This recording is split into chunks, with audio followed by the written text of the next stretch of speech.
they had to get on to the other storylines. And unfortunately, we only get about 42 minutes per episode to get the story through, or the story told, and sometimes some of those other storylines just kind of get left by the wayside. So I think that was one of them. So I don't know exactly how that would have played out, but yeah. Okay, thank you very much. Thank you. Bye. Hi there. Jensen, hi. First of all, I want to tell you, you are magnificent this season, especially in the last episode. And Thank you. You totally deserve an Emmy for that. So,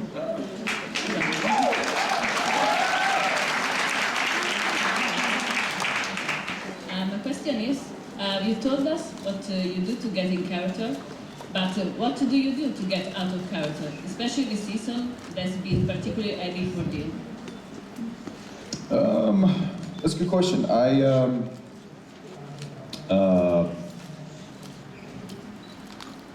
don't know that there's any one thing that I do. You know, I start my day and I end my day every day that I'm working in the hair and makeup trailer. So when you get there in the morning, when I get there in the morning, I'll go and I'll grab some breakfast, and I'll go into the hair and makeup trailer and I'll go through the works, we call it. And then I'll sit in the, and Jared and I generally go in at the same time. And one person goes to, I always try to race him to the hair and makeup trailer, get there first, because we always want to get the hair done first, but obviously his hair takes twice as long to do as mine. Mine, I mean, I think it takes me maybe 10 or 15 seconds to do my hair. And his is a little longer. So I usually get there and he'll go to makeup, and then we'll switch, and I'll go to makeup and he'll go to hair. And it's just we kind of created a nice, very comfortable vibe in the hair and makeup trailer, because it is the place where we start our day. And that kind of sets the tone of, you know, Jared and I will start running lines, or I'll go over I'll be, you know, highlighting my lines and stuff while I'm sitting there getting worked on, and so that's kind of how I get the ball rolling for the day. Then at the end of the day, Jared doesn't do this. He used to, but he doesn't anymore. But I'll go back in there and get it all taken off. Jared just goes home with his makeup, which would drive me crazy. You know? I don't know, maybe Jen likes it, whatever. I'm just kidding, Jen, I love you. So I'll go back in there and I'll get the product washed out of my hair because I can't stand it. And I'll get all the makeup taken off because I can't stand it. And that's kind of like washing Dean away, in a sense. And then I get in the car and I go home. So maybe, I've never really thought about it, but that might be the way that I get into character and also get out of character. That it all takes place in one little trailer. So, thank you. Thank you. You're amazing. Thank you.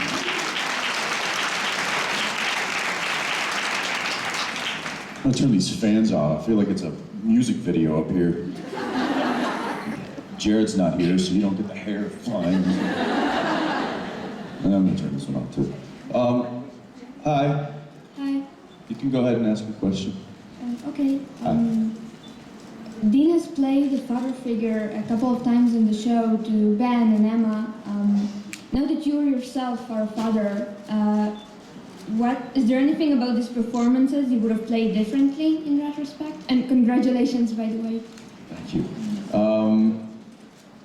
I don't think so. Because Dean would be a different father, I think, than Jensen is. You know,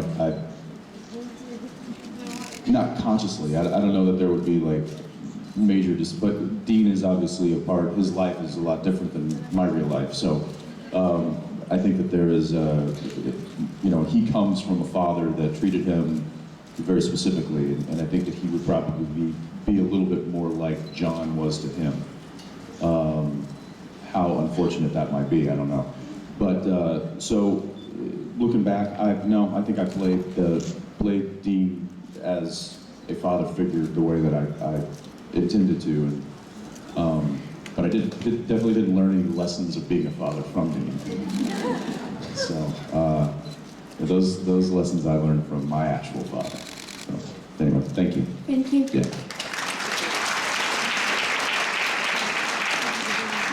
Hello. Hi. So if you could actually meet Dean and spend a day with him, is there anywhere you want to take him, or anything you want to do with him, or anything you would want to say to him? Yeah, I'd say, hey, do you have to wear the jacket all the time? Can you gotta be hot. You got 3 layers on. It's August. I don't know. If I met Dean, I would probably say, let's go to a rock concert, and you're driving and picking me up. I definitely want to ride in the car, Yeah. and but that's it. I'd be like, but drop me off before you go doing what your day job is, 'cause I don't need that headache. Right. And tell your brother to cut his hair.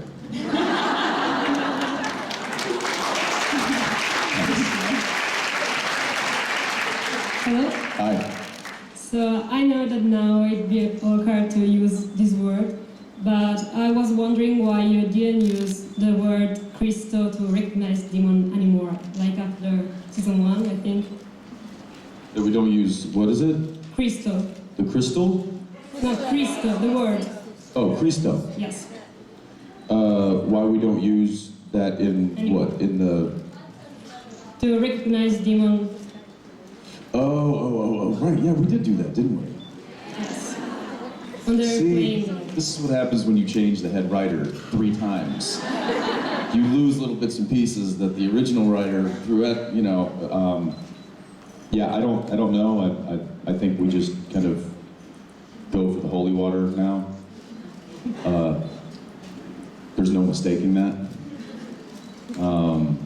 So yeah, I don't know. I'm gonna ask Jeremy Carver that. Say, this bright young woman in Rome brought up a very good question. Yeah, that's a good question. I don't have an answer for it, I'm sorry. It's okay. I'm not a writer, I just do what they tell me to do. I'm the dancing puppet. Anyway, thank you. Thank you. Yeah.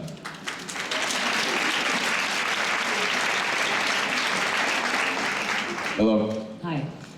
First off, I just wanted to tell you that you did an outstanding job with the season finale.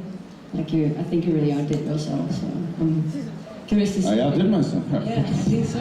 All right. I gotta stop doing that. I'm kidding. So yeah, I'm tired, I'm jet lagged. Give me a break. Hi, sorry. no. Thank you for the compliment. It was very nice. Yeah, I thought of the question before, like the end of the season, so it probably doesn't really apply anymore, but I'm going to ask you anyway. Will Dean ever get his pie? It's been a while, hasn't it? Yeah. Yeah, this whole Mark Cain thing really suppressed Dean's appetite. And now, given his current situation, I don't know that he's going to be eating. Yeah. So it might be a while before we see Dean get his pie. Yeah, I don't know. It might be a while, unfortunately. What's that? At the end, yeah. At the end? At the end, yes. That'll be the end of the series. It'll be Dean in a cafe, just surrounded by pie.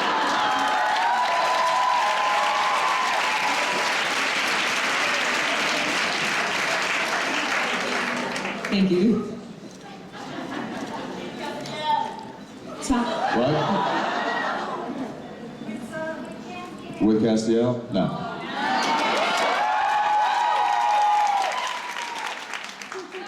Just me and my pie. That's just all kinds of different pie. Thank you. Hi. Ciao. Ciao. Just one more. Yes. First of all, I want to thank you for all. and because you are my favorite actor since I was a kid and watching Dark Angel with my mom. I was really Wow. yeah. And my question is, in this season, your character talking a lot of time about Game of Thrones, and I really fangirling about that because I love this show like a supernatural show, but I prefer supernatural, by the way. Smart. This is not a Game of Thrones convention. So I wanna know if you are watching the show and if you like the show. Yeah, funny story about that. Dean was, you know, in the episode, what was the name of it, with Charlie and yeah, what she said. You have to understand that, like, 195 episodes, I remember what happens, I don't remember the titles all the time, so forgive me. But in that episode, Dean he sits down and they watch Game of Thrones. Well, when I read the script, I was like, what? I don't know this show. I'm not gonna do this. What is this show? Isn't it like a bunch of naked guys running around? And so he's like, no, that's Spartacus. I'm like, all right, well, whatever. I don't want to watch the show. I mean, come on. Nah. So I called up the writer and I was like, hey, I don't know the show. I'm not gonna like be an advertisement for the show. Like, I'm not interested. He's like, have you never seen the show? No, Robbie, I haven't seen it. He's like, well, I'm gonna send you all the discs then. So he sends me like box sets of season 1 and 2 up to Vancouver, and I'm like, now I've seen every single one of them.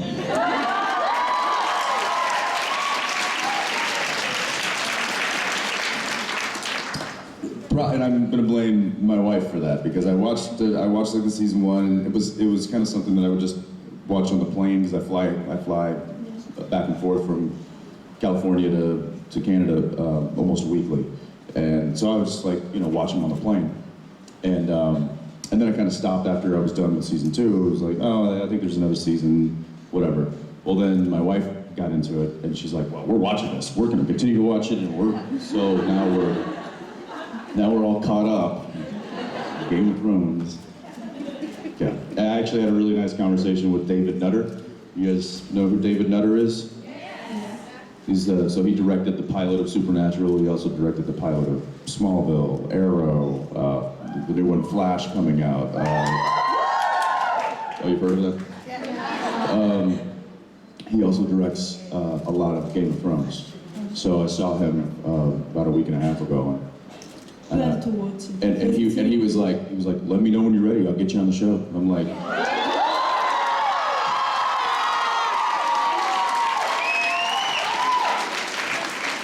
I was like, David, if you don't remember, I'm a little busy on that little show that you made us do 10 years ago. I said, oh yeah. So anyway. Okay, thank you. Thank you. Hi. I have a question. For these 10 years since Supernatural started, we all grown up. Most of us were just the kids when it started, and we've grown up. We see you guys through all these conventions and everything. You've grown up. You all got the families, and we're different people now. Sam and Dean, they have their relations. It is growing. But do you think that we will ever in the future actually see Dean having that thing? Maybe he wants a family of his own. No, I think that he tried. I think that with the Lisa storyline, there was that was his attempt at trying to leave the hunter life and have some sense of normalcy. And obviously, we all know that failed horribly. And then I think after his time in purgatory, he really just realized that this is his destiny, this is his life, this is what he's, alive to do, or not alive to do. So I think for him, at this stage in the game, that's not even a possibility or a thought. He's like, he's got no room for that in his life, unfortunately, as sad as it is. So, will it ever happen in the future? I don't know. But it's probably not something that he will anticipate having ever. So, sad for him. Yeah, it is. Thank you so much. All right. Hi. Hello. My question is about season 7, the episode "The Time for the Wedding," the one where Becky roofed Sam. Ah, yes. Yeah, she tied him to bed, and I was really curious about Dean's reaction when he finds Sam, but we never got to see that. So I'd love to know. When Dean found Sam tied to the bed, Yes. probably, oh, great, this again? Always find you tied to the bed. What is the deal? No, I don't know. I'm sure he would have had some, witty comment about Sam being tied up and him always having to come to the rescue and save his little brother, but we didn't see that, did we? No. No. So, yeah, that's what I would imagine. Because I was expecting him to laugh very hard. I'm sure he would have. Yes, that was a funny episode. I remember that. Thank you. Thank you. Yeah. Hi. Hi. In the episode Dream a Little Dream of Me, when the boys are trying to save Bobby from the dream world, we see that Dean's biggest fear is becoming a demon. We have Dream Dean with black eyes. What do you think Dean's reaction is going to be when he realizes that his worst fear comes to happen? Well, unfortunately, we probably won't see the reaction of Dean because he's going to be a demon. So, he won't be able to pop out of that. So until, or if, the real Dean comes back and Demon Dean is gone, then we might see what his thoughts about it are. But yeah, I really like the fact that that was touched on way back then, and now I just have to figure out if I'm going to play it the same way I played it then, now, or if maybe that's just a figment of his imagination of what he thought it would be like, and then I'll play him different. I don't know. I'm on hiatus right now. I'm not thinking about that. I know the writers have just started working on that, but I'm anxious to see what happens and how he is. But I don't know that we're going to see a reaction out of Dean because he's not Dean. Yeah. Thank you. Thanks. Hi. Hi, I have a question about season 10 and Demon Dean. We already saw that Sam's blood can cure a demon. Do you see this is a possible way to cure Dean, maybe? Yeah, I mean, we did see that, so there's a possible way, which might be the way that ultimately Sam saves Dean. I don't know that there's another way that we've introduced on the show. Granted that there might be another way. He might get Crowley to talk, or he might get another demon to talk, or maybe Castiel's got some newfound power with Metatron in his situation, and he can. I don't know. There's question marks there of what's going to happen, but there's definitely an option on the table. I don't know if it'll work, because then again, you've got Dean is probably going to be a little more powerful than a regular demon with the Mark of Cain, and so I don't know how, if that locks the demon in even more or what, but these are all questions that I have as well, so I'd be interested to see how the writers play it out. And one thing that his body is already dead, so I was wondering what is going to happen. His body is already dead? Yeah, Dean is dead, so... Dean is dead. You heard it here. Good put. Okay, thanks. All right, thanks. Hi. Hi, Jensen. Oh my heart is racing so fast right now. Since I love comic books and superheroes, I was wondering, have you ever read comic books? Have I ever read comic books? Yes. Yes, I have, but I wasn't a big comic book reader as a kid. But I have seen a bunch, yes. And if you could choose to be one superhero, who would you choose? Captain America!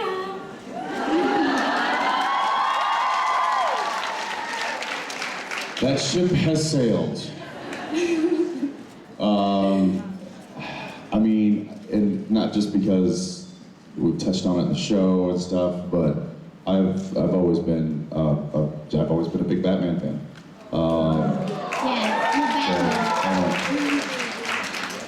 Which would be great because I could just use my regular voice as Bruce Wayne and then my Dean voice as Batman.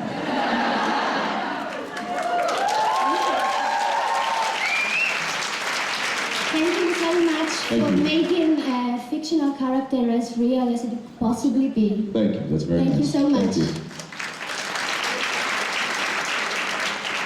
Hi. Hi. Great to be here. I love your work. And I study directing in Germany. So I want to know if you have some tips how to deal with all the stress and all the people who want something from you and how to be professional. Tips on directing. You know, it depends. It really depends on what kind of project you're doing. This would be a good question for Misha too, because he's done a few different types of projects. You know, I've only done the show, directing-wise, so you know, what works for me is I will say that homework is your best friend. If you show up on set and you've got all of your ideas written down and you've got, you know, ideas like your wish list of what you hope to get, your necessary list, things you have to get, and then you can kind of watch the time and see, hey, I've got it, you know, we're moving really well, we're doing really good today, I'm gonna get some stuff off my wish list here because we've got some extra time, but I gotta make sure that I get everything I need, because otherwise the editors won't have what they need to tell the story. So it's, you really gotta cover yourself, but you also gotta do it in an artistic fashion, otherwise you're just, you know, we call it hosing it down. So you just like, just hosing, just get a camera and just shoot everything. And I actually had a couple of different directors give analogies of what directors are like. And one director, I was sitting, a very, very famous film director, I happened to be at dinner with him, and he was giving me his take on the different kinds of directors. And he said there are two types of directors. There are hunters and there are gatherers. He said gatherers will go out and they will collect. They'll be like, oh look, here's some potatoes and here's some carrots, and then oh there's a rabbit, and I'll grab the rabbit and I'll get all this stuff together and I'll take it back home and I'll be like, okay, let's see, I've got potatoes, I've got carrots, I've got a rabbit. Oh, I'll make a rabbit stew. A hunter goes out and he's like, you know what? I'm gonna kill a snow leopard today. He'll go, he'll post up, he'll wait outside that you know, cave or whatever, and he'll see, you know, deer walking by. Nope. He'll see a moose walking by. Nope. He'll see, you know, all different kinds. And it's like, nope, I'm waiting because I know exactly what I want. I'm gonna wait until I get it. And, you know, there's few hunters out there that are like that. You know, Stanley Kubrick was one. What do you see is better? See, I don't know, but then another director said that he thinks that there's two kinds of directors, and he gave a different analogy. One was there are artists and there are craftsmen, and it's kind of the same thing, but I would fashion myself as more of a craftsman, as opposed to an artist, and I think I understand the technicality of filmmaking. So I'm able to kind of utilize that and make sure that I get all the technical stuff, and I'm looking at it more of like a, you know, like a carpenter looking at something as opposed to a sculptor looking at a piece of marble. You know, it's just like there are artistic ways of doing things, and then there's craftsman ways of doing things, and I don't think there's anything wrong with either of those. Oh. So you just gotta decide what you want to be and go for it. Okay. Thank you. Thank you. Hi. Hi. First of all, you're amazing. Well, thank you. The question Make is, sure you tell everybody else that comes up here that. I just want to. the question is Reminder. the next season. What's that? Next season? Yes. Yeah. Now that Dean is a demon, will there be a friendship between Dean and Crowley? More than already? Yeah, I don't know. I don't know what to expect with what they're going to do with Demon Dean. Whether or not he and Crowley are going to partner up and go evil on the world, or whether or not Dean will go off and do his own thing. I will say that Crowley will play a big role in next season, obviously. You know, I know just the fact that they signed Mark Shepard to a serious contract is probably a good indication that Crowley's going to be around. So, yeah. Thank you. Thank you. Hi. Hi, Jensen. I'm so happy to see you here. Thank you. Thank you for being here. Thank you. And so my question is, a few seasons ago, we saw an episode set in 2014, and this year is 2014. And anything until now happened, or we didn't have a hint about the universe of 2014. And are you glad that anything until now happened about that universe? Well, remember that was a glimpse of what the world would be like if the apocalypse happened. Mm-hmm. And because it didn't happen, it kind of saves us from having to replicate what we showed in the past. So yeah, I don't know what it's going to look like, but we started talking about that. In fact, Misha and I were talking about it. I was like, so at what point do you start becoming a hippie? I mean, because we're in 2014 now. Like, yeah, maybe you should start wearing sandals. I don't know. But I guess technically that was just what could happen, and because it didn't happen, then that world doesn't really exist or doesn't need to exist. Okay, thank you very much. Bye. Thank you. I think we got one more question. They're trying to pull me on stage, man. It's all right, I'll be back. Yes, go ahead. Hi. In season 8, you had shoot with your father, so I'm wondering how was, because he was director in this episode, and it wasn't too hard to give him order. Yeah, I didn't really direct. My dad was in the last episode that I directed, and yeah, I didn't really direct my dad. And it's kind of a funny ground. I just kind of suggested things to him. I'm like, hey, Dad, I don't know, if you're feeling it, maybe you want to hit this mark. Because the camera's over here. And he'd look up and be like, yeah, I could do that. Like, whatever, I mean, you know, there's fine too, whatever you want, just, okay. And I turn around to the crew and be like, no, my dad was awesome. He was, and he gave a little speech after he was done shooting to the crew, and was brought a few of them to tears, actually. Just how thankful he was that you know, they had been such a family to me, and while, you know, because I don't get to see my family very often, so. Yeah, that was a real pleasure just having him on set and getting to work with him, and there wasn't a whole lot of directing. I kind of let him do what he does, and that's, and I didn't need to direct him. Yeah, so thank you for your question. Yeah, all right guys, I gotta roll. We'll see you later, thank you, you guys are amazing.